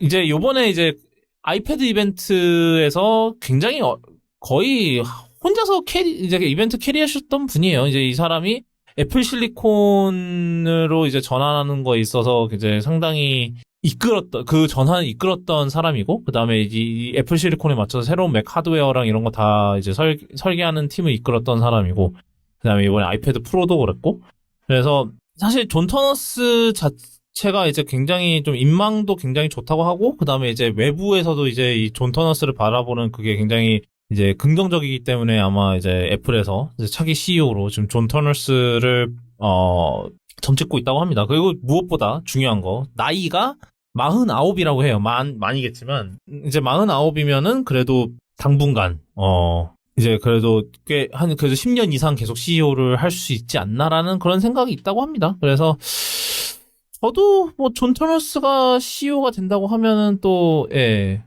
약간 이제 또 약간 여기도 그렇게 되는 거긴 하죠. 이제 모든 이제 그런 실리콘밸리 회사가 그랬듯이 사실 뭐 마이크로소프트나 구글이나 사실은 둘 다 이제 뭐 사티아 나델라랑 이제 순다르 피차이 둘 다 엔지니어 출신이거든요. 이제 엔지니어 출신이 이제 대표가 이제 CEO가 된 경우인데 애플이 예외였죠. 애플 이제 뭐 팀 쿡도 사실은 엔지니어는 아니었고 뭐 스티브 잡스는 당연히 아니었고. 근데 존 터너스가 이제 CEO가 된다고 하면은 이제 존 터너스는 엔지니어 출신이죠. 그러니까는 여기도 이제 엔지니어 출신이 이제 회사를 이끌게 되는. 근데 뭐 차이가 있다면 저쪽은 둘 다 소프트웨어 엔지니어인데 이쪽은 이제 하드웨어 엔지니어였다는 게 좀 차이가 있긴 하겠죠.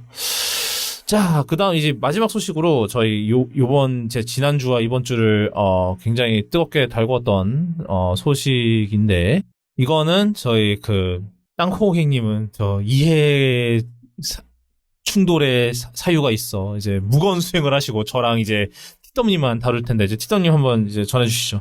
이게 저번 주죠. 저번 주 5월 16일이었나? 5월 16일이었을 거예요. 갑자기 뜬금없이 해외 직구에 대해서 KC 인증을 받지 않은 제품의 수입은 금지하겠다라는 식의 발표가 납니다. 그래서 사람들이 다들 머리에 물음표가 엄청 떴어요. 이게 무슨 일일까?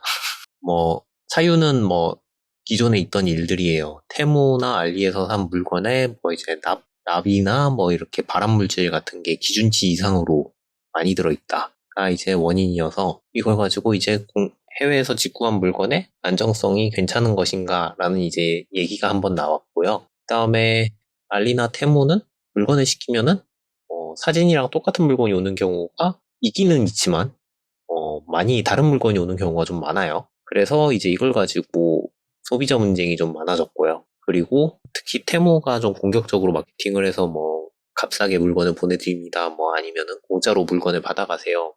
왜 이 물건이 공짜로 준다는데도 안 가져간다는 거야? 이러면서 동영상까지 찍어서 하다 보니까 사람들이 이제 홀려가지고 전자쓰레기 그냥 넘기는 거지. 그렇죠. 5만 거래 다 시켰어요. 그러다 보니 이제 관세 세관이 마비가 될 정도로 엄청나게 물건들이 많이 넘어와서 그런 이유로 발표를 해버립니다. 국민 안정을 해치는 해외 직구 제품을 원천 차단하겠다. 어린이 제품, 전기, 생활용품, 화학 제품의 해외 직구를 금지하겠다. 그 다음에 특히 화장품이나 장신구 같은 데서 유해성이 확인되면은 반입을 차단하겠다. 그리고 이제 한국에서 직접 직구 플랫폼을 만들어서 그걸 이용해서 사용하게 하겠다.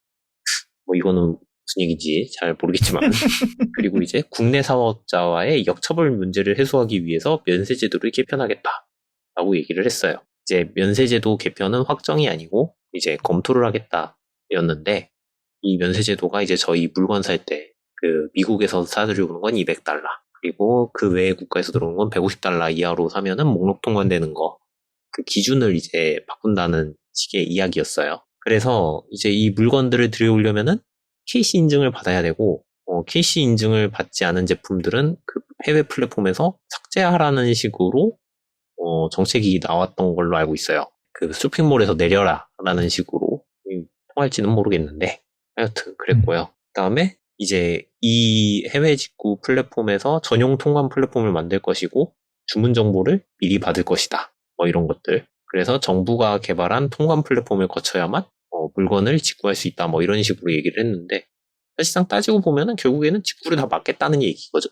개인 사용 목적의 직구를 막겠다는 얘기죠. 그리고 실제로도 이제 브리핑 과정에서 그렇게 얘기를 했고요. 네.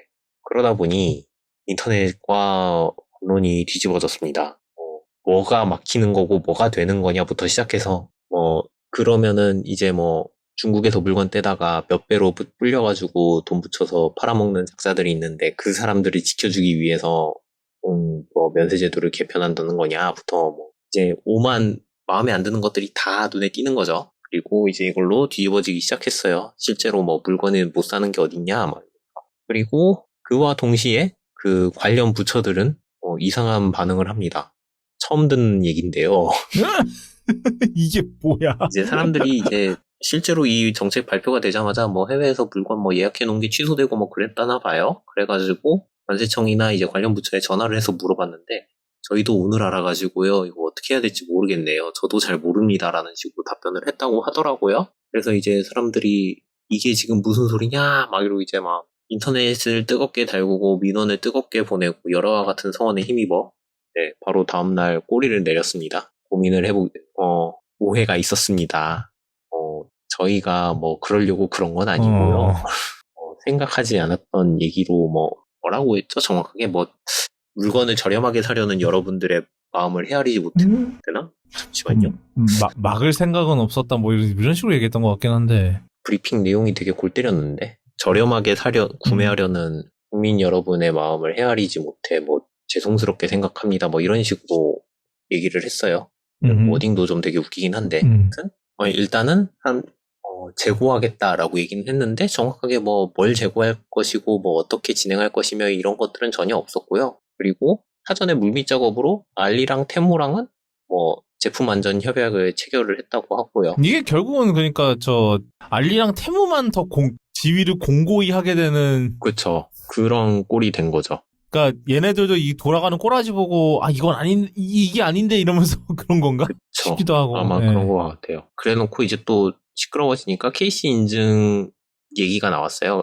KC 인증 앞에 이제 얘기가 나왔었는데 KC 인증이 이게 민영화가 됐다고 하더라고요. 그리고 이 KC 인증이라는 것 자체가 실효성이 있느냐에 대한 얘기도 나와버려가지고 그랬더니 이제 그에 준하는 안전 인증이 있으면은 오케이 하겠다 뭐 이런 얘기도 있었는데 이제 조금 모호하게 되게 넘어간 게 많았어요. 이제 위해성이 확인된 제품은 반입을 차단할 것이다. 그랬는데 어떻게 진행할 것이다 이런 것도 없었고요. 그 다음에 그 면세 목록 통관 면세에 관한 내용도 따로 없었어요. 검토 중이다라고 얘기를 했었는데 재검토하겠다는 얘기는 없고 그거는 그냥 어물쩍 넘어갔고요.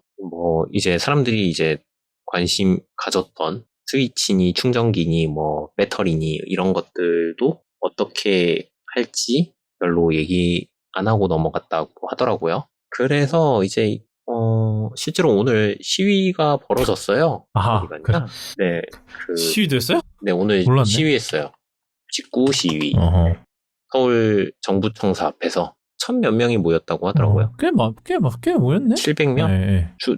주산 700명 정도. 그래서 네, 요게 있었네요. 정부의 해명대로라면 행정부의 수장인 대통령도 해당 정책을 집행하는 관세청도 모르는 사이에 정책이 결정되고 발표되는 심각한 공직기관 문란이 자행된 상황이다라고 비판을 했다라고 하네요. 그리고 이제 저번 주였나요? 저번 주에 또 이제 발표를 했는데 결국에는 KC 인증이 유일한 방법은 아니고 다양한 의견 수렴을 거쳐서 법률 개정을 할 것이다 라고 얘기를 했고 대통령실에서는 우리가 한 게 아니다 이러고 이제 사과를 했고요. 그거 내 생각에는 이게 꼬라지가 그렇게 되는 거 보니까 이거 내가 한 거 아니라고 발뺌해야겠다. 약간 그런 것 같긴 한데. 네. 그리고 통관 플랫폼 구축은 포기하지 않았고요. 그 다음에 이제 이렇게 해서 직구가 막혀버리면은 당연히 하나 걸리는 게 있습니다. FTA라고 무역 협정이 있는데요. 요거를 어떻게 할 것이냐라는 얘기도 어디서 이제 몇몇 분들이 제기를 했나 봐요. 그랬더니 FTA 협정을 개정하겠다라고. 와, 그냥 끝까지 가는구만. 뭔 얘기인지는 잘 모르겠고요. 그리고 그와 함께 그 사이에 그걸 또 했구만. 그 사이에 구글세 적용에 대해서도 논의를 다시 하겠다. 왜 이걸 같이 발표했대? 구글세는 뭐예요? 그거요? 망사용? 네, 망사용료 그거죠. 여기서 그 아저씨가 그 책상 쾅쾅했구나. 맞네. 오, 신기하다. 그 얘기도 있었죠. 진짜. 진짜. 이거를 이 자리에서 이렇게 했다는 게 정말 놀랍네요. 네. 그리고 이제 서울시에서 자체 안정성 검사를 만들겠다라고 했고요. 대체 이게 어디서부터 시작을 해야 할까요? 이 얘기를 하려면. 일단 세무가 잘못은 했어요. 그 이상한 말도 안 되는 광고부터 시작해서 물건 공짜로 준다느니 퍼나르는 것부터 잘못했고 심지어 그게 이제 우리나라만의 문제는 아니었잖아요. 그 해외에서 시키지도 않은 물건 막 떼거지로 묶어가지고 날려보내고 거기서부터 문제가 시작인 건데 그런 일이 꽤 자주 있었나 봐요. 그게 컨텐츠로 쓰는 분들이 있더라고요. 그거를 아예 해외에서 이제 미국이었나? 미국은 그렇게 해서 물건들이 오는 거를 배달 안 한 거를 그냥 이렇게 경매로 박스채로 판대요. 그러면은 그거를 그 박스채로 경매로 사와가지고 값싸게 사와가지고 언박싱 하면서 여기에 뭐 들어있고 막 이렇게 까보면서 언박싱하는 유튜브 컨텐츠들이 꽤 있더라고요. 그렇다면 이것이 우리나라만의 문제는 아니었구나. 그리고 동시에 그것도 있었잖아요. 또 미국은 그렇게 해서 다 걸러서 하나에 묶어가지고 경매라도 붙이지 우리나라는 그냥 다 배송해줘가지고 백색 가루가 나왔다느니 막 난리 났었잖아요. 한번 해외 플랫폼 중국에서 온 이지의 소포 해가지고 결국 그런 것들이 했던 걸로 봐서는 일단 중국 플랫폼이 일단 발단의 시작이고, 값싸다고 사실 그거잖아요. 이 물건이 가짜가 되게 허름한 물건이 올 것임에도 불구하고, 그 사실을 알매도 불구하고 값이 싸니까 버리는 셈 치지하고 시켜버리는 그런 소비 패턴이 문제기는 한 건데. 그쵸. 그게 좀, 예, 문제죠. 예. 사실 이것 때문에 뭐 아까 말한 뭐 관세 플랫폼 통관 플랫폼 구축을 한다느니 이런 거를 말하는 상황인 것도 웃긴 게, 통관 플랫폼을 만들면은 뭘 어떻게 만들 건지도 모르겠고, 여기서 뭘 검토를 한다는 것도 웃기고, 사실 그들이 막고 싶다고 했던 사실 이렇게 해가지고 막아봤자 테무에서 뭐 자율 제품 안전 협약을 체결했다, 알리에서 제품 안전을 확인해서 보내겠다라고 하더라도 서관 터지는 거 똑같아요. 물건 뭐 이렇게 떼거지로 보내는 것도 똑같고, 그래서 되게 효용성 없는, 괜히 삽질이죠. 괜한 삽질을 한 거죠, 사실. 떼거지로 예. 많이 보내는 것 때문에 일이 힘드니까 정상적인 것들이 못 들어오게 되는 상황이 되는 건데, 이거를 근데 뭐 어떻게 하겠다고 6월에 뭐 어쩌겠다라고 얘기도 없이 그냥 이렇게 일방적으로 발표한 것도 너무 어이가 없었고, 그다음에 개인적으로 혼자서 자가 사용을 위한 직구를 금지하겠다라고 발언을 했네요, 이분이. 그래서 요게 더 이런 게 더 문제인 거죠, 사실. 그리고 사실 알리랑 테무는 훨씬 전에 빠져나간 상황인데, 마치 알리랑 테무를 막기 위한 어쩔 수 없는 선택이냐, 그렇게 발표를 한 것도 상당히 어이가 없고, 기분이, 예. 이미 이쪽이랑 얘기 다 끝내놓고 마치 얘네가 문제라서 우리가 막기로 했어요라고 얘기를 하니까 사람들은 들고 일어나고, 아무 생각이 없었다, 그냥 재검토를 하지 말고 그냥 조용히 없었던 걸로 해야 되는데. 없던 걸로 해야 되는데 어떻게 되려나 모르겠네. 이미 어떻게든 이유는 만들려고 하는 것 같더라고요. 그래서 뭐 연구 용역도 발주를 해서 직구의 악영향을 연구하는. 또 이제 그렇고 이제 지금 원하는 결과 안 나오면 이제 원하는 결과 나올 때까지. 그쵸, 뭐 그러겠죠. 나라장터에 뭐 그런 걸 올렸다던데. 연구 용역 끝나면은 그걸 빌미로 아마 통관 플랫폼 구축 사업을 또 나라장터에 올릴 테고. 예, 좋습니다. 오늘 뭐 여기까지 하도록 하겠습니다. 저 땅콩호갱 살아있어요? 녹음 끄고 있었는데. 괜찮아요. 예, 오늘은 여기까지 하도록 하겠습니다. 구독캐스트는 아시다시피 애플 팟캐스트, 팟빵, 스포티파이, 유튜브, 그리고 네이버 오디오 클립에서 들으실 수 있고요. 오늘 다뤘던 내용, 구독.me/cast/212에 들어오시면 오늘 다뤘던 내용, 기사들을 딱 정리해 놓으니까, 뭐, 궁금하신 기사 있으면 들어오셔서 읽어주시면 될 것 같습니다. 오늘은 여기까지고요. 날씨가, 저희가 아까 이제, 프롤로그, 이제, 프리쇼에서 얘기한 대로, 날씨가 이제, 본격적으로 여름이 되려고 해요. 모기도 나오고 있고요. 막 이런데, 좀, 이제 조심하셔서, 이제 또 안전한? 그런 여름을 잘 맞이하시고 그러면 좋을 것 같습니다. 오늘 여기까지고 저희는 다음 이 시간에 돌아오도록 하겠습니다. 예, 그때 뵙고.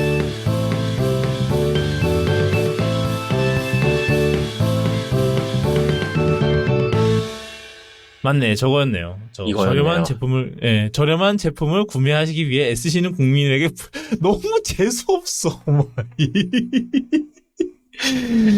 네, 맞아, 저거였어. 저 참 말이 어이가 없었었죠. 네, 하여튼 그래서 저 기우제는 통했습니까? 저 땅콩에? 너무 맑아.